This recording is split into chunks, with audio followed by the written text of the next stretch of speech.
കലയ്ക്ക് ജീവിതം തുടരാൻ സുമനസ്സുകളുടെ കൈത്താങ് വേണം. പണിക്കൻകുടി പുൽപ്രക്കുടിയിൽ പാറുക്കുട്ടിയുടെയും പരേതനായ ഗണപതിയുടെയും മകളായ കലയാണ് ക്യാൻസർ രോഗം മൂലം സുമനസ്സുകളുടെ സഹായം തേടുന്നത്. 6 മാസം മുമ്പ് ഭർത്താവ് മരിച്ച സങ്കടം തീരും മുമ്പെയാണ് 39-കാരിയായ കല ക്യാൻസർ രോഗബാധിതയാണെന്നറിയുന്നത്.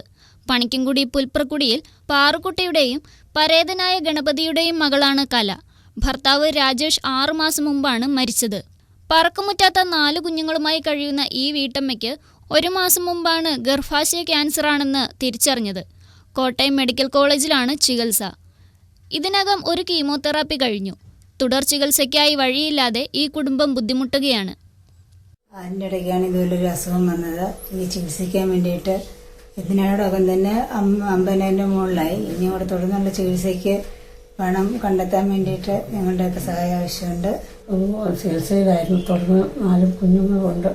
എനിക്ക് പറ്റാവുന്ന സഹായങ്ങൾ നിങ്ങളിൽ നിന്നും ഞാൻ പ്രതീക്ഷിക്കുന്നു. ഇനി 1.5 വയസ്സായ ഇളയ കൊച്ചുണ്ട്. ഈ കൊച്ചുങ്ങൾക്ക് വേണ്ടിയിട്ട് ഞങ്ങൾക്ക് ചെയ്യാൻ പറ്റും. എനിക്ക് സുഖമില്ലാത്തതാണ്. 13 വയസ്സ് മുതൽ 1.5 വയസ്സുവരെ പ്രായമുള്ള 4 മക്കളാണ് കലയ്ക്കുള്ളത്. ഇതുവരെ ചികിത്സയ്ക്കായി 50,000 രൂപയോളം ചെലവായി. 3 ദിവസത്തിലൊരിക്കൽ സ്വകാര്യ ആശുപത്രിയിലെത്തി വയറ്റിലെ വെള്ളം കുത്തിയെടുക്കണം. ഈ മാസം ഒടുവിൽ മെഡിക്കൽ കോളേജിലേക്ക് തുടർ ചികിത്സയ്ക്കായി പോകാനും സാധാരണ ജീവിതത്തിലേക്ക് മടങ്ങി വരാനും സന്മനസ്സുള്ളവരുടെ സഹായം തേടുകയാണ് ഈ കുടുംബം.